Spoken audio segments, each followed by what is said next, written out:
各位观众朋友，大家好，欢迎您收看藏人行政中央电视台本周西藏华语新闻节目，我是主持人卓玛。本期的主要新闻有：藏人行政中央回应中国所谓西藏白皮书；印度国会人民院代表团访问藏人行政中央；司政在联合国缔约方大会第26届会议前推出西藏环境书籍；瑞士藏人呼吁联合国人权理事会问责中国对西藏实施的压迫政策；驻布鲁塞尔代表会见美国驻比利时大使馆代办；驻北美华人联络官强调中国统治下藏人的奋斗历程；驻日本代表会见日本首相候选人高市早苗女士；联合国成员国在人权理事会第48届会议上呼吁中国尊重西藏的人权；驻伦敦办事处在英国工党年会上宣传西藏议题；台湾支持西藏团体举办西藏人权捍卫者肖像展；藏人代表出席在柏林召开的民主与专制为题的国际研讨会；第26届西藏国母纪念金杯足球赛在印北德拉敦拉开帷幕。下面请看详细内容。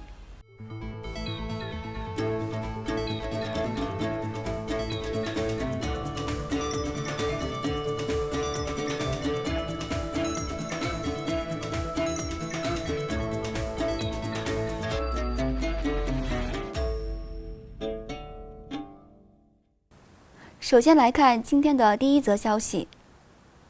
藏人行政中央外交与新闻部下属的西藏政策研究中心于本周四对中国政府今年5月发布的所谓西藏和平解放与繁荣发展白皮书作出回应。在昨天9月30号举行的新闻发布会上，藏人行政中央司政边巴次仁在为相关回应书籍进行揭幕的同时，谴责中国对西藏的非法占领，并强调中国声称的所谓和平解放西藏只是掩盖真相的一种伪装，其目的是误导中国人民和国际社会，推广中共的意识形态。在谈到回应文件中提出的主要建议时，藏人行政中央发言人丹增列谢指出，中间道路政策是解决藏中冲突的最佳办法。此外，由印度国会人民院8名议员组成的第17届人民院预算委员会代表团于上周五9月24号参访了藏人行政中央总部和西藏人民议会，并出席由藏人行政中央组织的欢迎活动。司政边巴次仁在接待上述议员时，代表藏人行政中央和西藏人民感谢印度政府和人民在藏人文化、政治身份和信仰被中共政权无情压制的动荡时期为藏人提供的庇护和支持。另外，为了加强国际社会对西藏环境问题的支持和认识，藏人行政中央下属的西藏政策研究中心于本周三9月29号推出《西藏环境展望》为题的书籍。出席新书发布会的司政边巴次仁在致辞时指出，《西藏环境展望》一书可以作为世界各国政府和领导人制定政策，使西藏环境问题成为实质性案例的潜在机制。本书还将有助于参加即将在苏格兰举行的联合国气候变化会议的一部分。该书是西藏政策研究中心环境研究处自2010年至2020年间收集的有关西藏环境变化的一系列报告、研究论文和文章而汇编成书。当天，西藏政策研究中心还发布了题为《西藏2020年度回顾》的报告，回顾了在过去1年中西藏境内发生的一系列的人权侵犯和重大政策改变等事件。此外，瑞士和列支敦士登的藏人社区成员于上周六9月25号在日内瓦举行和平游行活动，呼吁联合国人权理事会对中国在过去的70多年里对西藏人民实施的压迫政策进行问责。当天，瑞士和列支敦士登的藏人社区的成员从联合国人权事务高级专员办事处开始游行至到联合国人权理事会办公室，并于正在召开的联合国人权理事会第48届会议的会场外举行抗议活动。随后，瑞士藏人社区主席伽马曲己在藏人行政中央驻日内瓦人权事务联络官甘丹措姆女士的陪同下，会见了联合国人权事务高级专员办事处的代表，并提交了瑞士和列支敦士登藏人社区的请愿信。请愿信呼吁联合国人权事务高级专员严重关切中国在西藏实施的强迫同化政策。中共当局强制要求藏人儿童参加军事夏令营，石渠县温波镇数十名藏人遭捕，以及包括第11世班禅喇嘛更登确吉尼玛持续失踪等问题。与此同时，藏人行政中央驻布鲁塞尔办事处代表扎西平措先生于9月24号在美国驻比利时大使馆拜访了代办尼古拉斯·伯利纳先生。在长达45分钟的会晤期间，代表扎西平措和代办尼古拉斯·伯利纳讨论了多项涉及西藏的议题。代办尼古拉斯·伯利纳先生则特别回顾了全世界，特别是美国人民对尊者达赖喇嘛的尊敬和爱戴。美国对西藏人民的支持取决于其遵循的核心价值和原则。另外，藏人行政中央驻北美华人事务联络官次城嘉措先生于上周日9月26号出席题为“中共统治渐进苏共74年大限，即将面对的生存还是崩溃”国际研讨会。次城嘉措先生在会议上致辞时，强调中国所谓的和平解放西藏70周年是一个骗局，并向与会各界代表介绍了藏人在过去的70年里在中共压迫政策下所遭受的苦难。当天，与会各界代表在会议上谈到了苏联的政治转型，并分享了他们对中国政治转型、中共在东突厥斯丹实施的破坏和种族灭绝政策，以及建立统一的维吾尔流亡政府的看法。此外，藏人行政中央驻日本办事处代表次汪加布阿若亚博士于本周一9月27号和受中共政权压迫的东突厥斯丹、南蒙古和香港等少数族群的代表们一道，在日本议会下议院大楼会见了日本自民党主席候选人高市早苗女士。在会晤期间，代表次汪加布阿若亚博士与高市早苗女士讨论了当前西藏境内的紧张局势和日益恶化的人权状况。高市早苗女士在会议上承诺，她将继续支持西藏、东突厥斯丹、南蒙古和香港争取自由的斗争。代表阿若亚博士还感谢高市早苗女士在近期发表声明，谴责任何国家和地区的任何压迫和剥夺基本自由的行为。与此同时，在日内瓦举行的联合国人权理事会第48届会议上，来自丹麦、德国、荷兰、瑞典、瑞士、美国和26个欧盟成员国对中国侵犯西藏人权行为表达关切，并呼吁中国尊重西藏、新疆和香港的人权状况。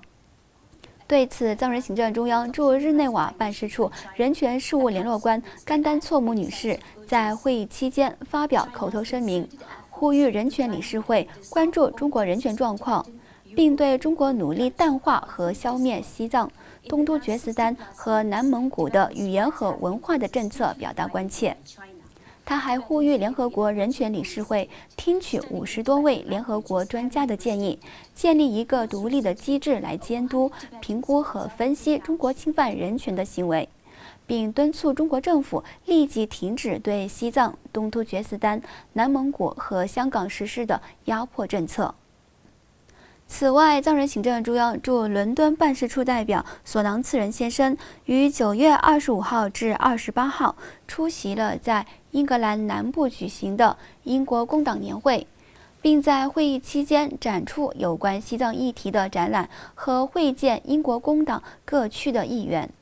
在会议期间，驻伦敦办事处向参加会议的英国各政党领袖、工党党员和不同的组织和个人宣传西藏议题，包括英国国会工党议员凯瑞·麦卡锡和国会支持西藏小组成员纳文舍·米什拉等议员，参观驻伦敦办事处的展览会场，并与代表索朗次仁先生进行会面，表达了他们对西藏自由事业的支持和声援。另外，由设立在台湾的支持西藏团体自由吐蕃学联和西藏台湾人权连线联合举办的传递吐蕃人权圣火西藏人权捍卫者肖像展，于上周日9月26号在台北市中心的左转有书书店举行。本次画展展览出了包括西藏精神领袖达赖喇嘛尊者在内的16幅西藏人权捍卫者的木炭素描肖像。画展创作者自由吐蕃学联理事会成员董静茹女士是一位长期支持西藏议题的台湾人。她期望通过画展向台湾民众描述藏人在中共长达70年统治下所遭受的压迫，以及揭露中共对西藏实施的文化和种族灭绝以及人权侵犯等暴行。与此同时，在中共建国72周年前夕，由总部位于德国的欧洲之声和民主中国阵线联合主办的人类社会十字路口民主与专制伪藏蒙汉香港台湾联合起来反对专制独权政权为主题的国际研讨会，于本周四9月30号在柏林举行。应邀通过网络视讯出席会议的藏人行政中央官方中文网站主编嘉阳次仁与东突厥斯丹、南蒙古、中国大陆、香港和台湾的与会代表一道，在会议上强调中共对上述国家和地区实施的压迫政策。